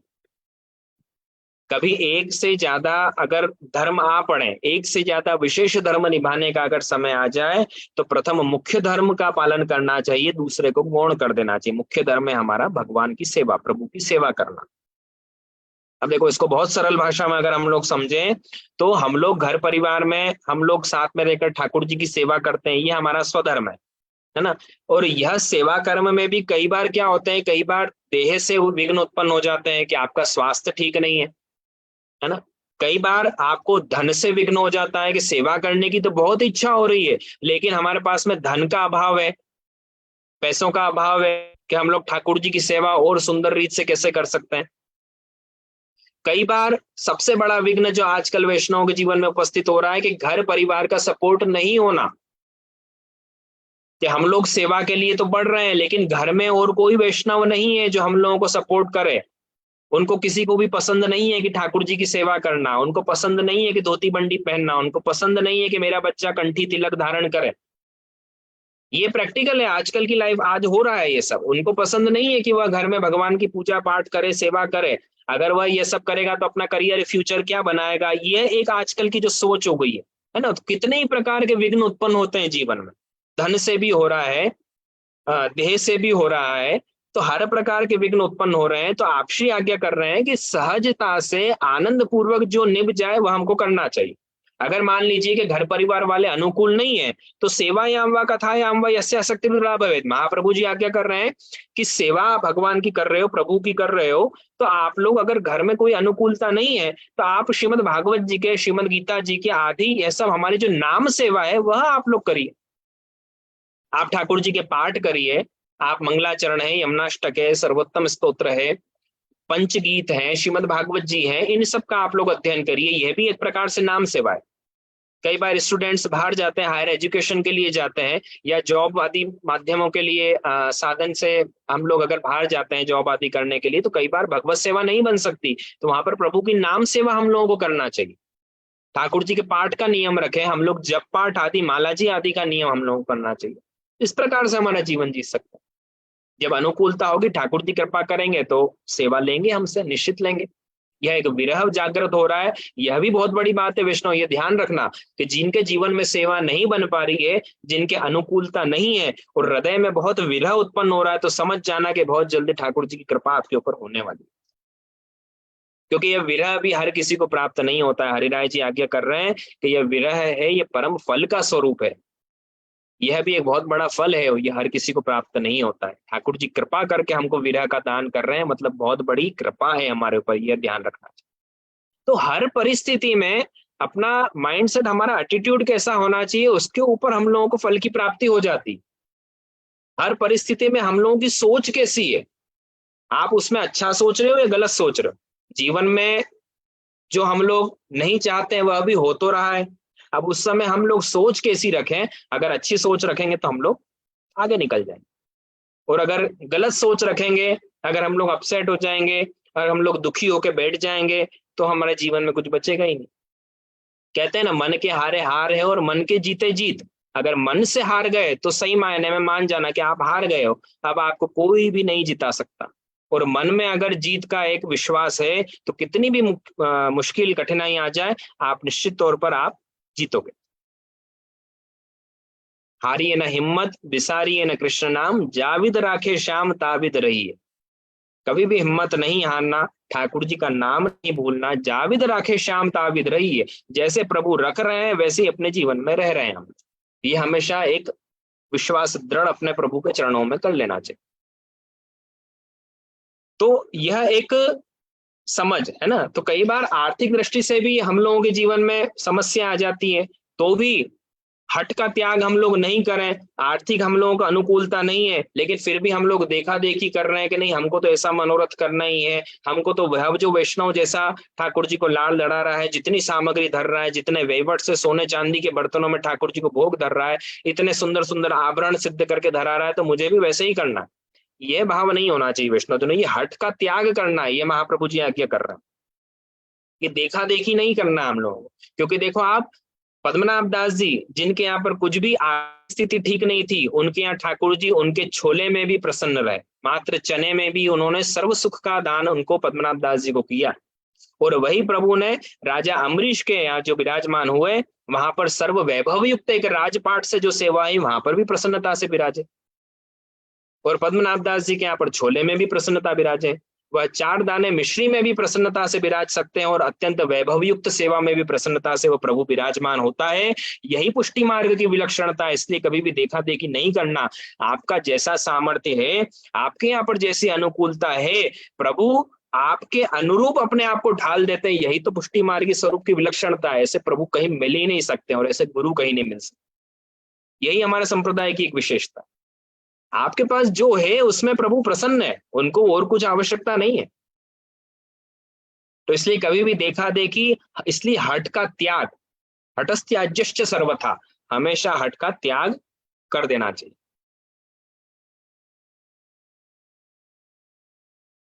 कभी भी हट नहीं रखना चाहिए विष्णुजनों। इसलिए देखो, एक श्रीमद् भगवद गीता जी में एक बहुत सुंदर आज्ञा आती है। समय तो हो रहा है, 10 मिनट और लूंगा। कि ध्यायतो विषयांस पुंसः संगस्तेषुपजायते संगात् संजायते कामः कामात् क्रोधो भी जायते क्रोधात् भवति सम्मोहः सम्मोहात् स्मृति विभ्रम स्मृति भ्रंशात् बुद्धिनाशो बुद्धिनाशात् प्रणश्यति। श्रीमद् भगवद गीता में बहुत सुंदर आज्ञा कर रहे हैं आप श्री। ये ध्यायतो विषयान पुंसः, आप जिस भी विषयों का ध्यान करते हो उसके प्रति आपकी आसक्ति हो जाती है, आपका मन उसके प्रति खिंचाने लगता है। संगात् संजायते कामः, उसके बाद में काम अर्थात और आपकी उसके प्रति काम जागृत हो जाता है, अर्थात उसको प्राप्त करने की इच्छा आप में जागृत हो जाती है। जब आप उसको प्राप्त नहीं कर पाते हो तो उसके कारण क्रोध उत्पन्न होता है। कामात क्रोधो भी जायते, आपकी कोई इच्छा प्राप्त करने की हो गई, जैसे आज के बच्चे कि नहीं मुझे तो यह वाला यह मॉडल का यही आईफोन चाहिए, या यही मुझे तो मोबाइल फोन चाहिए, यही लैपटॉप चाहिए, यही ब्रांडेड कपड़े चाहिए, है ना। कि अगर उसका उसमें मोह हो गया और अगर आप लोगों ने मना कर दिया या उसे प्राप्त नहीं हो रहा है तो कामात क्रोधो भी जाए थे, फिर उसको क्रोध उत्पन्न होता है। क्रोधात भवति सम्मोह, सम्मोह जब उत्पन्न हो जाता है तब विवेक नष्ट हो जाता है कि क्या सही है और क्या गलत है। सम्मोहात स्मृति विभ्रम, सम्मोह से स्मृति भ्रमित हो जाती है। फिर वह यह सोच लेता है चाहे मैं गलत कार्य क्यों ना करना पड़े, मुझे तो यह वस्तु कैसे भी करके प्राप्त करनी है, चाहे सही रास्ते से प्राप्त करूं या गलत रास्ते पर। सम्मोहात स्मृति विभ्रम स्मृति भ्रंशात बुद्धि नाशो, और जब यह स्मृति भ्रमित हो जाती है तब बुद्धि नष्ट हो जाती है, और बुद्धि जब नष्ट हो जाती है तब मनुष्य ही नष्ट हो जाता है। इसलिए कभी भी हम लोगों को इन विषयों में हठाग्रह नहीं करना चाहिए, आसक्ति नहीं रखना चाहिए। आसक्ति तो अपने प्रभु के चरणों में रखना चाहिए। इस प्रकार से ठाकुर जी अलग अलग विवेकों की आज्ञा करते हैं कि आपद्गत्यादि कार्येषु हटस्त्याज्यश्च सर्वथा, कि ऐसे आपत्ति काल में हट का हमेशा हम लोगों को त्याग कर देना चाहिए। अब 8वां बहुत सुंदर विवेक श्री ठाकुर जी आज्ञा करते हैं कि अनाग्रहश्च सर्वत्र, कि हमेशा अनाग्रही होकर हम वैष्णवों को रहना चाहिए। कैसे रहना चाहिए कि अन्य भगवान के संबंध न हो ऐसे विषयों में आग्रह नहीं रखना चाहिए, अनाग्रही होना चाहिए। अनाग्रह सर्वत्र, कि ठाकुर जी के सुख का जहां पर विचार नहीं हो, लौकिक सुख सुविधाओं का ही विचार हो, ऐसा आग्रह का हमेशा हम लोगों को त्याग कर देना चाहिए, आग्रह नहीं रखना चाहिए। आग्रही कहाँ होना चाहिए? ठाकुर जी की सेवा में। और अनाग्रही कहाँ हो जाना चाहिए? लौकिक संसार में, जहाँ ठाकुर जी का संबंध नहीं हो, ऐसे स्थान पर हमको अनाग्रही हो जाना चाहिए। अब देखो, आप बहुत से स्थानों पर श्रौत्र कहा जाता है ना, कि श्रोत स्मार्त कर्म होते हैं, श्रौत कर्म होते हैं। स्मार्त कर्म अर्थात जो धर्म ग्रंथों में कहे गए हैं ऐसे कर्म होते हैं। श्रौत कर्म कौन कौन से होते हैं? जो वैदिक विधि विधान कहा गए हैं, जो हमारे वेदों में कहे गए। अब वेदों की आज्ञा का पालन करना भी हमारा धर्म है, क्योंकि साक्षात भगवद आज्ञा है, श्री ठाकुर जी की आज्ञा है वेद भी, तो उनका पालन भी हमको करना है। लेकिन अब यहाँ पर विवेक क्या रखना कि कौन से धर्म को प्राथमिकता देना। तो सर्वप्रथम स्मार्त धर्म, स्मार्त धर्म के आगे आता है श्रौत धर्म, वैदिक धर्म, और वैदिक धर्म के आगे आता है भगवत धर्म। अगर ठाकुर जी की सेवा के आगे अगर स्मार्त और श्रोत को हम लोगों को छोड़ना भी पड़े तो उसमें किसी प्रकार का कोई पाप अपराध दोष वैष्णव को नहीं लगेगा। लेकिन इनके लिए अगर अपने ठाकुर जी को छोड़ देना तो यह एक वैष्णवी जीवन की हानि होती है। यह हमारा कर्तव्य नहीं है, यह हमारा संस्कार नहीं है कि हम अपने प्रभु को हम अन्य विषयों के लिए छोड़ दें। तो कब कौन से विषयों को प्राथमिकता देना, यह एक विवेक, यह श्री महाप्रभु जी आज्ञा कर रहे। जैसे हमारे गृह आचार्य जो हुए श्री गोविंद राय प्रभु, श्री गोविंद राय जी, आप श्री का जब वरघोड़ा निकल रहा था प्रोसेशन, जब आप श्री का विवाह हो रहा था, तब उत्थापन का समय हो गया था, तब आप वरघोड़े पर, जब आप घोड़ी पर विराजमान थे, तब भी आपको भगवत सेवा का ध्यान आया और आप अत्यंत विरह हो आपका हुआ और आपके अश्रु की धार होने लगी कि देखो आज मैं यहाँ पर हूँ, आज अगर मैं ठाकुर जी की सेवा में होता तो कितना आनंद आता। तो वहां श्री गुसाई जी ने आज्ञा करी कि आप सर्वप्रथम अपना जो मुख्य धर्म है, कौन सा, भगवत धर्म, कि आप ठाकुर जी की सेवा में जाओ। आपका मुहूर्त तो हो गया कि ठाकुर जी की सेवा में जाओगे, वही आपका मुहूर्त है, बाद में विवाह हो जाएगा। यह एक अपनी दृढ़ता अपने प्रभु। तो ये आठवां हमारा विवेक है। और नवम विवेक जो आपसे आज्ञा कर रहे हैं कि अनाग्रहस्य पूर्वत अनाग्रहस्य सर्वत्र धर्मा धर्माग्र दर्शनम, कि धर्मा धर्माग्र दर्शनम आपसे आज्ञा कर रहे हैं। नवम विवेक की आपसे आज्ञा कर रहे हैं। इतनी सुंदर आज्ञा करते हैं कि साक्षात ठाकुर जी का संबंध न हो, ऐसे कार्य के प्रति आग्रह नहीं रखना चाहिए, अनाग्रही होना चाहिए, अनाग्रहस्य सर्वत्र। अब धर्मा धर्माग्र दर्शनम अर्थात आप आज्ञा कर रहे हैं कि कौन से धर्म को प्राथमिकता देना चाहिए। तो यहाँ बहुत सुंदर आज्ञा है कि लौकिक आज्ञाएं भी होती हैं, मतलब लौकिक धर्म भी है, वैदिक धर्म भी है और ठाकुर जी का धर्म भी है। लौकिक धर्म क्या हुआ कि हमारा परिवार है, कुटुंब है, लौकिक हमारा जो भी व्यावृत्ति आदि जो कर्म चल रहे हैं उन सब के प्रति हमारा कर्तव्य, ये लौकिक धर्म हो गया। वैदिक धर्म हमारा क्या हो गया? वैदिक धर्म हो गया कि वेद की आज्ञा के अनुसार चलना, त्याग त्याग का विचार करना, क्या त्यागने योग्य है, क्या त्यागने योग्य नहीं है, उनका विचार करना, यह सब वैदिक धर्म हो गए। क्या वर्जित अवर्जित, क्या वर्जित है अर्थात क्या हम लोगों को, जैसे मान लीजिए क्या खान पान करना, क्या नहीं करना, यह सब वैदिक के कर्म में आ जाए। और भगवत धर्म क्या हो जाता है? ठाकुर जी की सेवा करना, ठाकुर जी को पूर्ण रूपेण अपनी कृति, अपनी जो कर्म है, अपनी जो क्रिया है, उससे पूर्ण रूपेण ठाकुर जी को सुख पहुंचे, उसी का नाम सेवा। तो यह सेवा।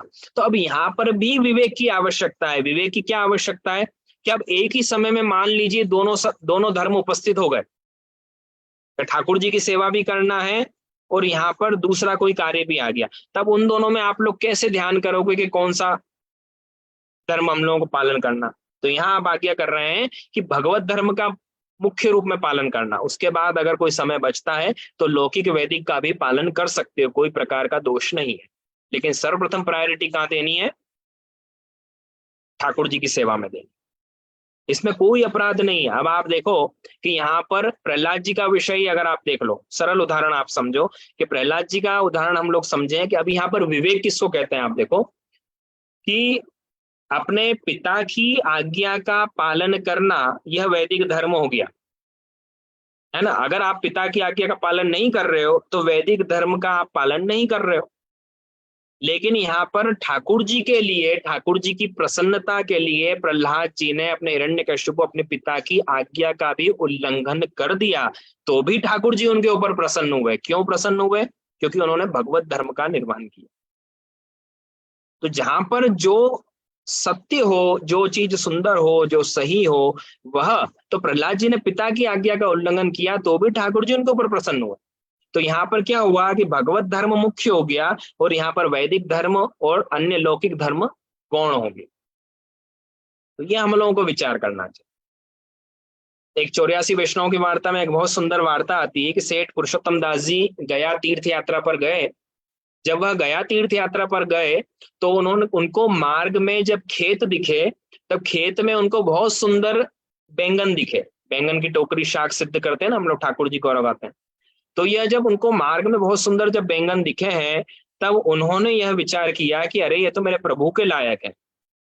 उन्होंने वह बैंगन खरीदे हैं और खरीद के उन्होंने अपने बैलगाड़ी को, जिससे वह जा रहे थे गया जी, उसको पुनः अपने घर की दिशा में लौटाया और लौटा कर घर पर पहुंचे हैं और स्नान अपरस आदि करके और सुंदर बैंगन की टोकरी और पूरी सिद्ध करके ठाकुर जी को अरुगाई। ये ठाकुर जी अत्यंत प्रसन्न हुए।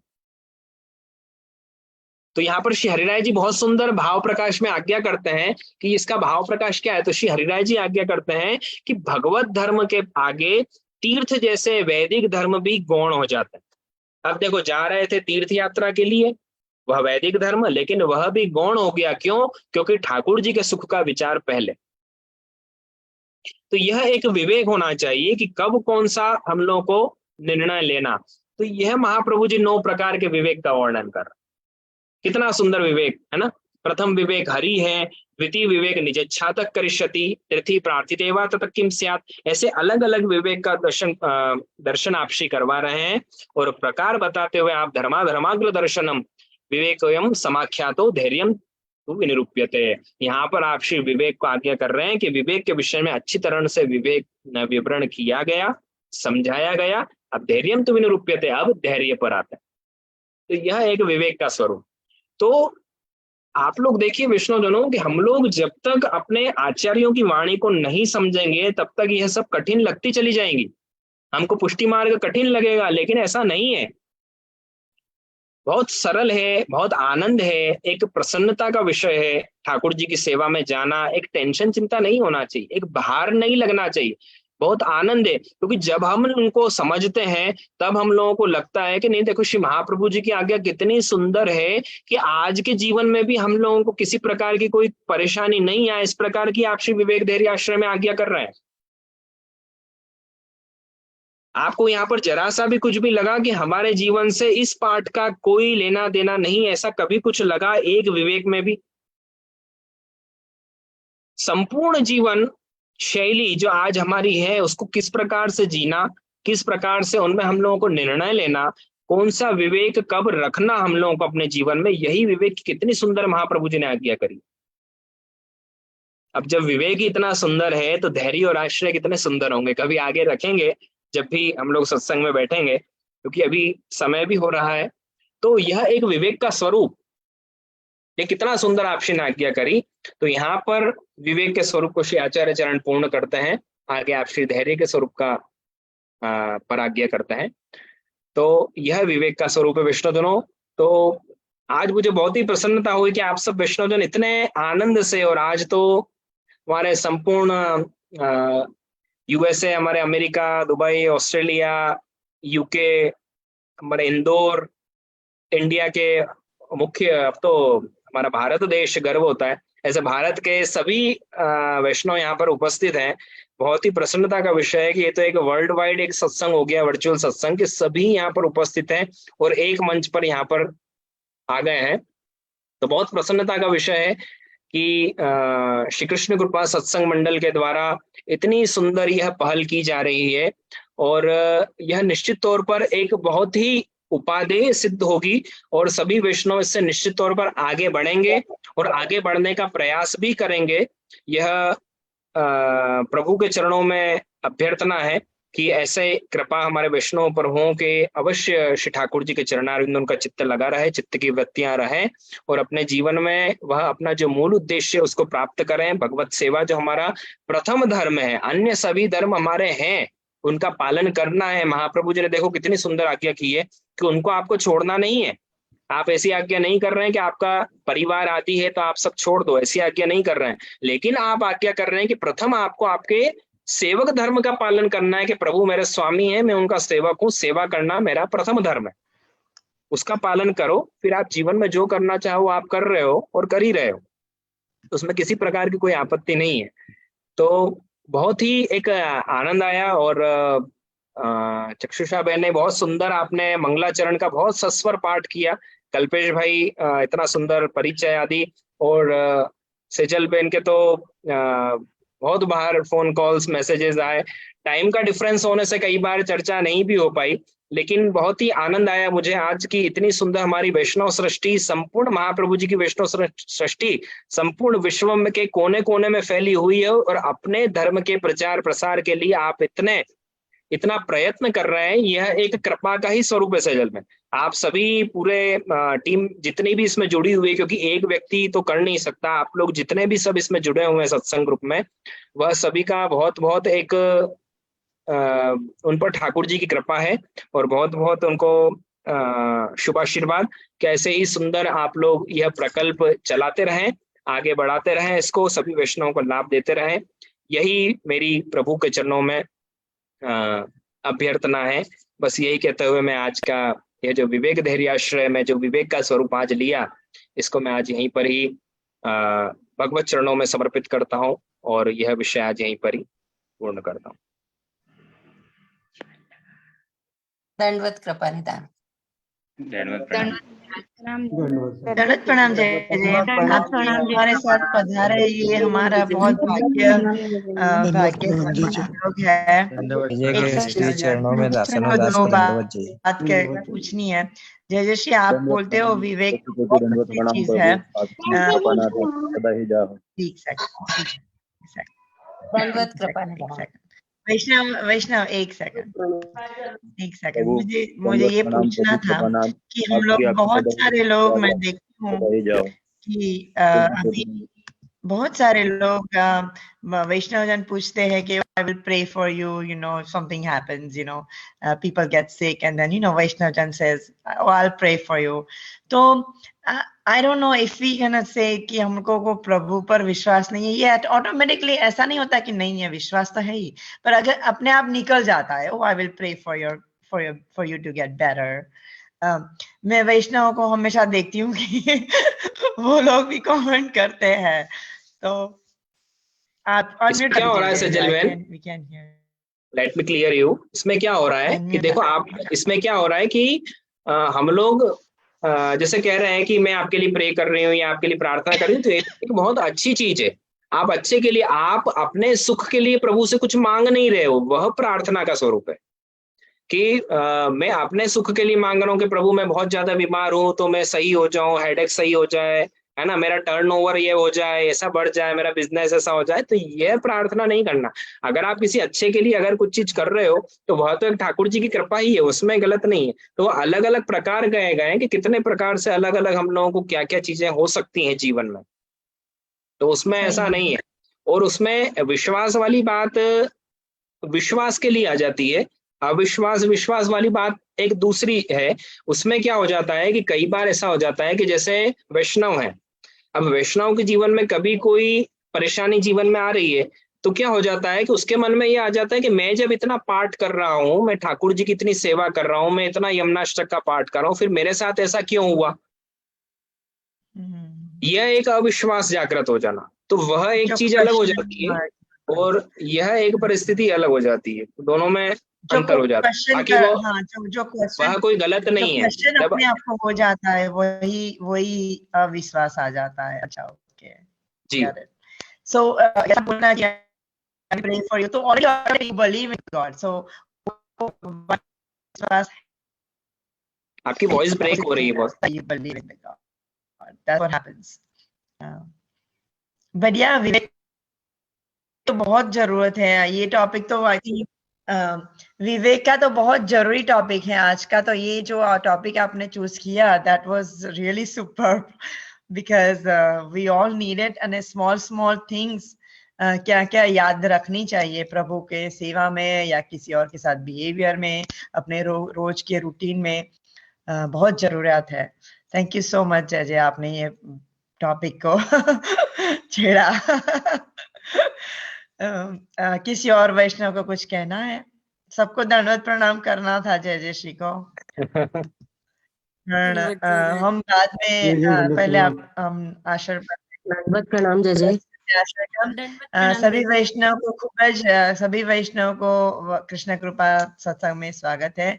आप लोग यही सत्संग करते रहे, यही करते रहे, इसीलिए आपका number, please share your name and number. हाँ वैष्णव, सभी को आशीर्वाद, जय हो आपकी। तो अच्छा लगा आप लोग सभी जुड़े।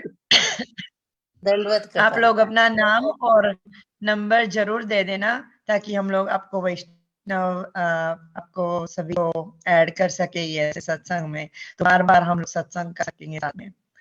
तो please provide your number so we can be added, okay. जय जय दंडवत प्रणाम। हम लोग दंडवत प्रणाम। चक्षु बाद में जय जय से बात कर सके। जय श्री कृष्ण, जय श्री कृष्ण। धरहीन चरण शिवल्लभादि धरहीन चरण के श्री वल्लभ चंद्र कृपाल बीन सब जग माही अंधेरो भरोसो दृढ़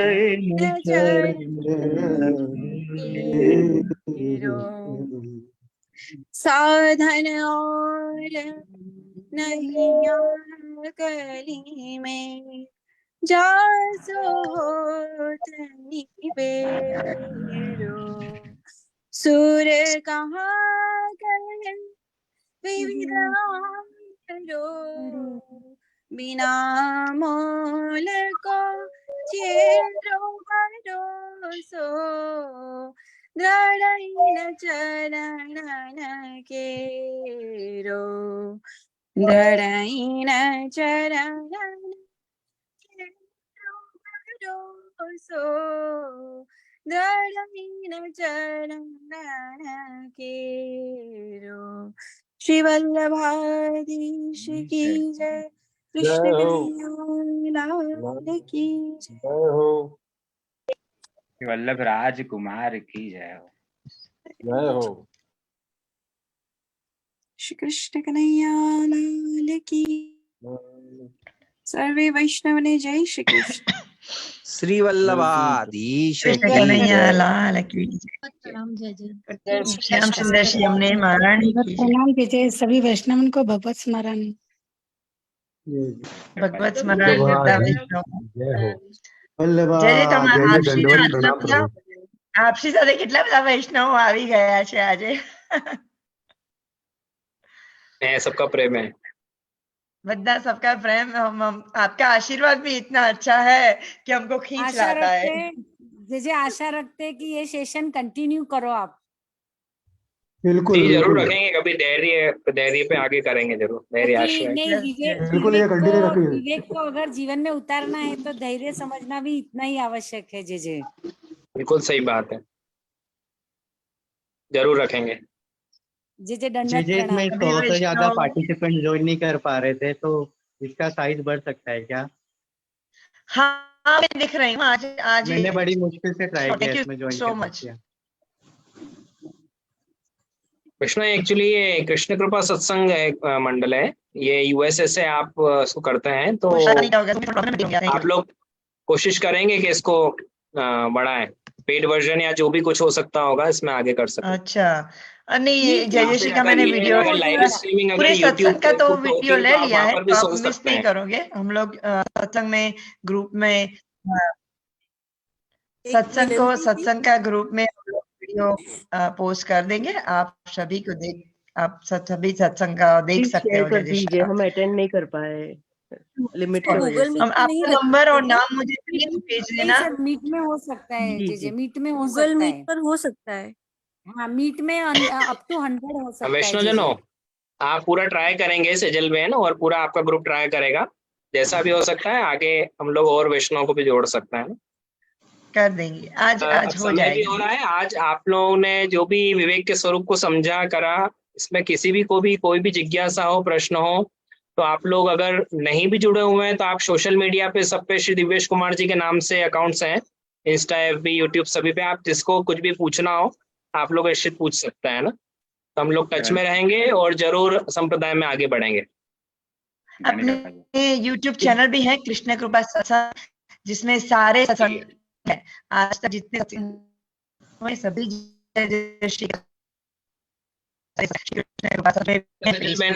हम लोग कृष्ण कृपा सत्संग में ग्रुप में भी डालेंगे वीडियोस, तो आप ये आप शेयर कर देंगे ये वीडियो सभी लोगों को इजीली प्राप्त हो। जी नाम कहाँ लिखाना रहेगा, कौन से ग्रुप में आप ये शेयर कर देंगे? श्री कृष्ण कृपा सत्संग एक नहीं, पूरा हमारा नाम कैसे ऐड करोगे आप? लिंक भेज दूंगी, आप सभी को लिंक भेज दूंगी। अभी मैं चैट में भेज रही हूँ। Thank you. श्योर। में आप ये शेयर कर दीजिएगा वीडियो प्लीज, तो सभी लोग वैष्णव आप सुन लेंगे, जो नहीं भी आ सके, ज्वाइन नहीं हो पाए वो सब। श्योर है ना? जय जय। अच्छा, बहुत अच्छा लगा। चलिए फिल्म है ना, धन्यवाद, प्रणाम। जय जय सभी वैष्णवों को भगवत स्मरण। जय जय सभी वैष्णव आप लोग अपना नाम और नंबर भेज देना, हम लोग आपको ऐड कर देंगे, ठीक है? धन्यवाद प्रणाम जय Yes. Thank you. जय श्री कृष्ण Just सभी make sure you send your name and number to us in the chat.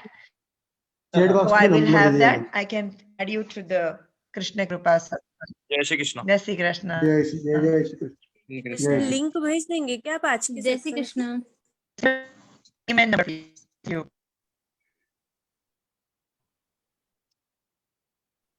It should be in the chat. हाँ, चैट बॉक्स में મૂકી દો ને તમે નંબર ચેટ બોક્સ માં लिख दीजिए आप अपना नाम और नंबर। Please add from chat box. जय श्री कृष्ण। और मैं जय श्री को भी भेज दूंगी। ओके, जय श्री कृष्ण। जय श्री कृष्ण। Thank you. जय श्री कृष्ण। जय श्री कृष्ण। हेलो। या सभी लोग अपना नाम और नंबर भेज देना चैट बॉक्स में, तो हम लोग आपको सत्संग का वीडियो भी भेज सकेंगे। चैट बॉक्स में चैट बॉक्स आई दो ચેટમાં આપના નંબર અને નામ લખી દેજો, અમે તમને વિડિયો મોકલી દઈશું। હા, thank you. We already send in chat box, so please send us. Okay, I will add you, sure. Just put it all in the chat. Put your name and number on the chat, and then we will send you the thank you. Jai Shri Krishna. Jai Shri Krishna. Jai Shri Krishna. Chandralata Nagar, if you can please note down.